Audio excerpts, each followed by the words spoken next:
السلام علیکم دوستو، ایک شخص اپنا واقعہ بیان کرتا ہے۔ آج سے تقریباً 20-25 سال پہلے کی بات ہے۔ ہمارے محلے میں ایک گورکن رہتا تھا جو اب فوت ہو چکا ہے۔ اس کا نام محمد یوسف تھا۔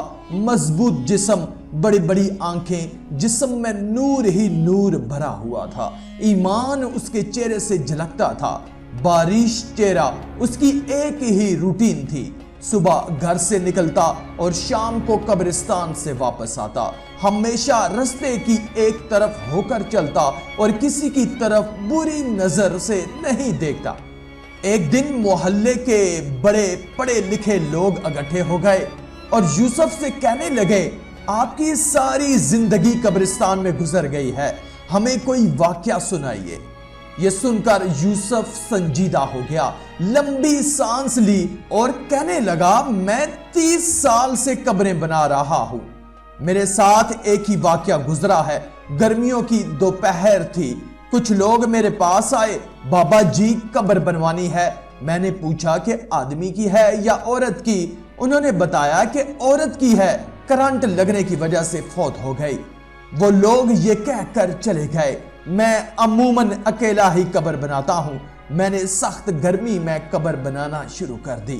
دوپہر 2:30 بجے کے قریب وہ قبر بن کر تیار ہو گئی۔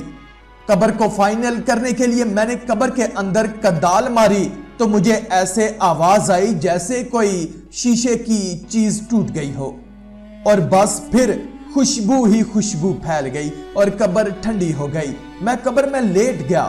باہر سخت گرمی تھی، اندر قبر ٹھنڈی اور خوشبو سے بھری ہوئی تھی۔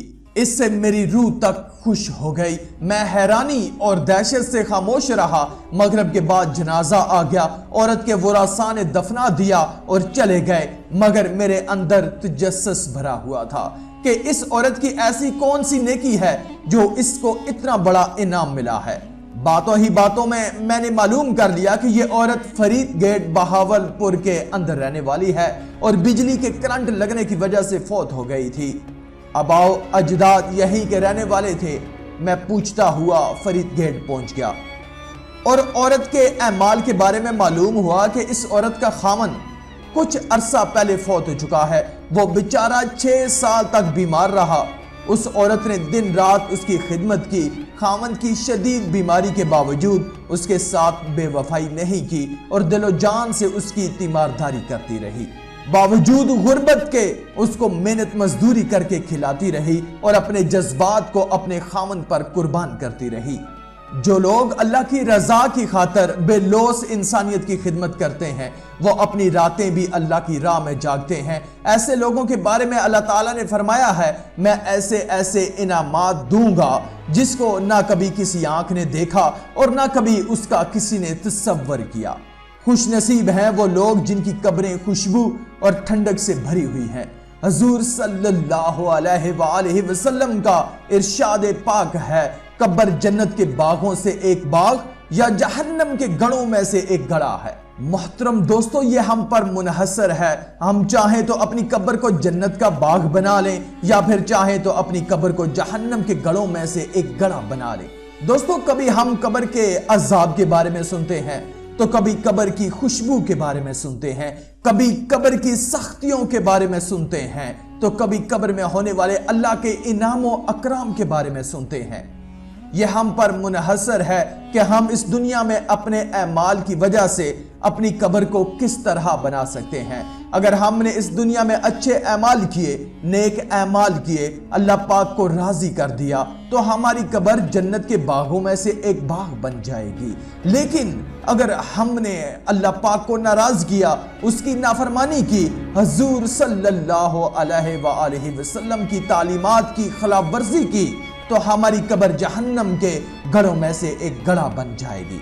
حضرت عمر بن عبدالعزیز ایک قبرستان سے گزرے تو ایک قبر پکار کر کہنے لگی کہ اے عمر، میں نے تیرے مرے ہوئے دوستوں کے کفن پھاڑ دیے، ان کا گوشت ہڈیوں سے الگ کر دیا، ان کی ہتھیلیوں کو ہاتھوں سے جدا کر دیا، ان کے جسم کے ہر حصے کو الگ الگ کر کے کیڑوں اور مکڑوں کی غذا بنا دیا۔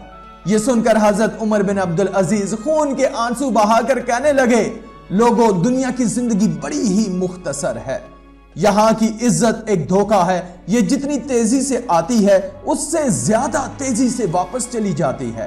صاحب قبر کے ڈھیر کے اوپر پڑی ہوئی مٹی کو صرف مٹی کا ڈھیر نہ سمجھے، کیونکہ اس کے اندر حسرتوں کا، افسوس کا اور شرمندگی کا انبار ہوتا ہے۔ یہ وہ عدالت ہوتی ہے جہاں پوری زندگی کا حساب صرف چند سوالوں میں کر کے فیصلہ سنا دیا جاتا ہے۔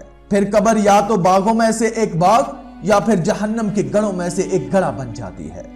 جب انسان کی قبر میں پہلی رات ہوتی ہے تو قبر اس کو پکار پکار کر کہتی ہے کہ اے آدم کے بیٹے، تمہیں دنیا میں کس چیز نے دھوکے میں ڈال رکھا تھا؟ آج تیرا وہ گھر کہاں ہے جسے تو نے بہت اونچا بنایا تھا؟ آج تیری وہ عزت کہاں ہے جس کو کمانے کے لیے تو نے لوگوں کو ذلیل و رسوا کیا تھا؟ تو نے دنیا میں تو بہت سے آرام و آسائش کے سامان مہیا کیے تھے۔ اے بندے، آج تو اپنے گناہوں کا بوجھ اپنے اوپر لاد کر میرے پاس کیوں آیا ہے؟ تو نے آخرت کی فکر کیوں نہ کی؟ تو نے قبر کے لیے کچھ اگٹھا کیوں نہ کیا؟ جوانوں، قبل اس کے کہ ہماری آنکھیں بند کر دی جائیں، آج ہمارے پاس وقت ہے توبہ کرنے کا اور اللہ اور اس کے رسول کو راضی کرنے کا۔ آج تو طاقتور ہے، کڑیل جوان ہے، آج تیری قوت کے کیا کہنے، آج زمانے کو انگلی پر نچا لیتا ہے، آج زور آور ہے، آج تیرے پنجوں میں زور ہے۔ اے بندے، ذرا ماضی کی طرف جھانک کر دیکھنا، تجھے تو کسی کے سہارے کے بغیر چلنا بھی نہیں آتا تھا۔ مجھے اتنا تو بتا دے، تجھے بغیر کسی سہارے کے چلنا کس نے سکھایا؟ اے انسان، تو کچھ بھی نہیں، میرا رب تجھے چلاتا ہے تو تو چلتا ہے، میرا رب تجھے کھلاتا ہے تو تو کھاتا ہے، وہ تجھ سے صحت لے لے تو تو بیمار، اور اگر وہ جان لے لے تو تیرا نام مردوں میں بدل جاتا ہے۔